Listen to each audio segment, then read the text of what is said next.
my friends, this is Archangel. Why do I fight? In the face of insurmountable odds, why do I resist? The paradigm of abusing others has been well established. Why do I cry foul? Why do I not simply glean the few pleasures I can from this horrid place, until such time as I too am disposed of by a species, by an environment, by an existence that discards of males? Why bleed for humanity? The species has proven itself corrupt. 'Tis a creature that is volatile and violent. Why cry for beings that have been graced with emotion and sentience, who instead use these gifts to abuse one another? Observe beasts of the field or fowl of the sky. They may, matter-of-factly, commit violence against other creatures. However, this wretched creature we call Homo sapien is the only creature that commits malevolence. Only humans commit malice. Why labor on behalf of this disgusting collection of zombies that were given such talents and wonders, such gifts not bestowed upon other animals, who have squandered these gifts and used them to violate and trespass others? Fighting for the light, for equity, for goodness, this is a seeming fool's errand in the face of all the ugliness and violence and corruption. When I am dripping blood from wounds, and enemy arrows are lodged in my back, when I am leaning on a tree for support as battalions of troops flank me on all sides, why do I even bother to swing my sword at all as defeat approaches? It would seem that mine was a suicide mission from the first. I was defeated with an impossible mission to try and overturn an injustice that has seized this entire planet for years. I was a lamb to the slaughter, so why carry on in the face of failure and defeat? And what is it that I am fighting and suffering for? A species that kills over race, creed, and ethnicity? A species who commits violence over words written in old books? A species that is selfish and delights in mistreating others? Is this the grand creature I have come here to help? Male devaluation and disposal beget from gynocentrism is the overpowering battle that I and other single warriors raise our swords to. Yet it is such an overwhelming force that we really never had a chance. Male empowerment and awakening was lost before it started. Are we merely twigs who naively seek to stop or even reverse the course of the approaching avalanche? Why even try? Females will continue to be protected and males will continue to be disposable as they provide this protection. So why do we engage a battle that has a foregone conclusion? Why even fight male devaluation? It is a sad, hopeless errand, a suicide mission, the greatest of fool's quests. Let me read you a portion of an email that I received. Dear Archangel, too often these days the word hero is employed inappropriately. It only truly applies to someone who has risked or given his life to save someone else's. When someone embarks upon a creative process, he trades his time, chunks of his very life, to render his creation. I consider you a hero because you trade portions of your life for the liberation of other men. You are truly giving your life to save the lives of others, and you're doing this perpetually. Why do I fight? Because I can see glimmers of beauty in the selfless actions of a stranger or in the genuine sweetness of a child.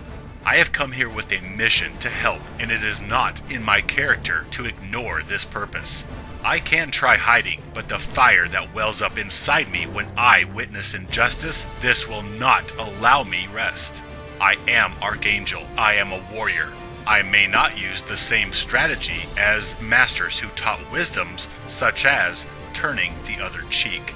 These have proven to be difficult for humanity to internalize, and most people do not respond to passivity. Oh, but they darn sure know force, so I must get my hands dirty and fight for the light.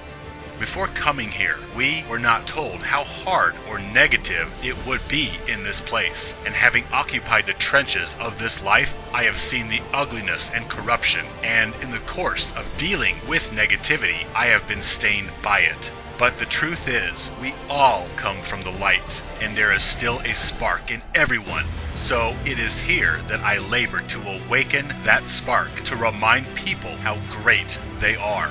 Each of us is a wonder of creation. You are unique in all of existence. You are each precious snowflakes that can never be duplicated again. Every being is beautiful. Ugly is what we have become through savagery. Yes, this is one reason warriors fight injustice. They love their fellow beings, yet they hate what they have become. I see a juggernaut here in this place that causes males to be devalued and disposed of. A juggernaut that violates humanity unchallenged. Well, I stand in opposition to it. We are free will beings. Every tradition is clear about this. We have the right to decide whatever we want. Yet we are so inundated with negativity, propaganda, and dogma that we do not freely choose. People merely accept and regurgitate bias and perpetuate the status quo, the fashion of the weak. We have become a species of folks that go along to get along. This is not free will. This is apathy and coercion under duress, and duress is not free will. Choosing a belief or behavior because you will be eternally rewarded or eternally punished is a decision made under duress. Devaluing any other being under duress of survival or because of personal pain, this is not free will. And were we free of coercion, we would be free to choose care of fellow beings. I dare to say that if humans were free of duress, free of needing to use others for personal survival, free of the ambitions of greed and power, free from wanting to visit personal hurts onto others as revenge, free of propaganda and negativity, free of all of this, that we would indeed treat each other equitably with care.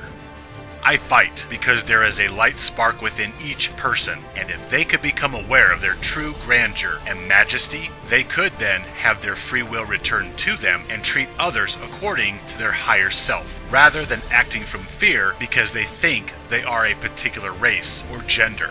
Understand, this injustice I rail against is temporary, it is transient, yet it has lasting effects. I fight male disposability, yet being male, just like being female or black or white, all of this is temporary cells that we inhabit. However, one day we will no longer be any of these things. It is the pain, the suffering that we cause our souls because we mistreat others while we are here believing that we are our bodies. This lasting trauma is what I seek to undo. I seek to lessen the scars we carry around on our souls because we treated brothers and sisters badly simply because of a transient, temporary sex, race, or ethnicity.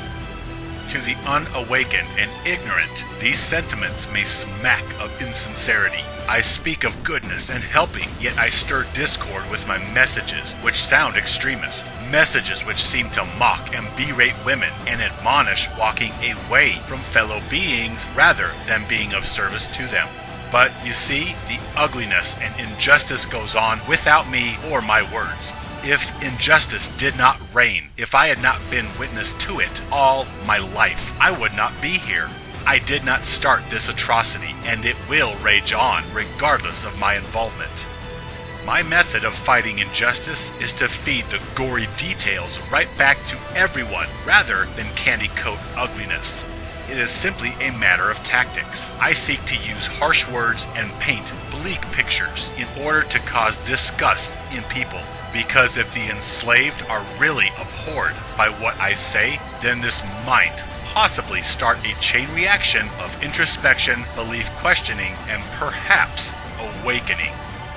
Yes, I do fight for all beings with my words, because despite the carnage between races, between creeds, between sexes, I see a spark of luminescence in each of us, buried beneath layers of hurt and negativity. And despite overwhelming odds, I hold on to a precious thing that we have all but lost. Hope. Hope that we are greater than our biology and that we can rise above superficialities to a place where none are abused or persecuted.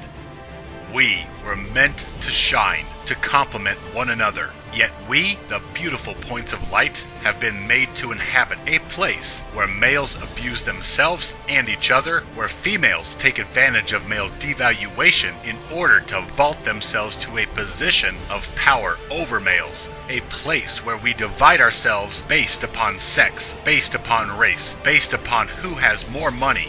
We fight and squabble over superficialities, over things that have no value to infinity. Material goods, temporary positions of authority or power, your physical looks or genitalia.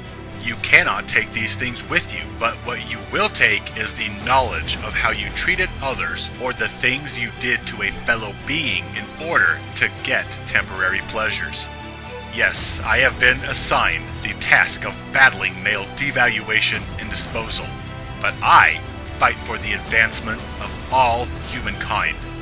In the greater sense, I point out the injustice of a temporary existence. For one day, your experience and your identity as either the exalted or the disposable class will come to an end, and you will be neither. You will simply have the experiences of enriching others or mistreating others. Despite obnoxious, raw messages meant to inspire humans to improve themselves, I will tell everyone my purpose, and please hear me well. I care about and seek the betterment of all beings, male and female, because we all come from the light. There is greatness in all. There is greatness in males and there is greatness in females. We have simply reduced ourselves to strife and suffering over skin color or beliefs or genitalia and biological plumbing. To the agents of inequity, to any and all who criticize me or skew my words, I will again state clearly my intent. I seek the betterment of both sexes through overturning the injustice of male devaluation and disposability. I know that males are greater than being slaves and doormats, and I know females are greater than simply settling to be spoiled, coddled royalty. Both males and females are greater, better than what they have become collectively. I seek the betterment, the enrichment, the advancement of the human animal, from being an animal to an enlightened being. Yet all the warm, fuzzy talk and esoteric spiritual feel-good speech has not as yet brought justice to the suffering or comfort to the hurting, so I dip my hands in the filth to combat it. I want to forget all about the male devaluation that I see everywhere. I long to forget about the ripe pain and suffering of humans and simply block out the negativity of this ugly dimension until I can escape from it. Yet warriors do not desert. They do not abandon the suffering. They sacrifice their innocence and wonder to deal with ugliness so that they may exonerate others from it. This is me. I am a warrior. I am not allowed oasis, not allowed ignorance, that I may suckle at life's fleeting pleasures. I am ignited of passion to labor against suffering. I do not brag about myself here, but rather I brag about you, my fellow beings. I am tooting your horn here, because on some level, you are all warriors who reject the lies and disposability that you have been force-fed. And you each, on some level, rebel against injustice. You see, if you were happy with male devaluation, with the state of civilizations and societies, you would not have found your way here. My friends, you are the heroes for dedicating pieces of your life essence, your time which you can never get back. You dedicate to ingesting messages and propagating rectification of injustice. You are the heroes. Let us wield our messages as we would our swords, with bravery and courage. Let us fight so that when this existence is over, we can say without reservation that we fought to the best of our capacity to make this a better place and to free others of suffering. Fight injustice so that all beings may stand together and live free.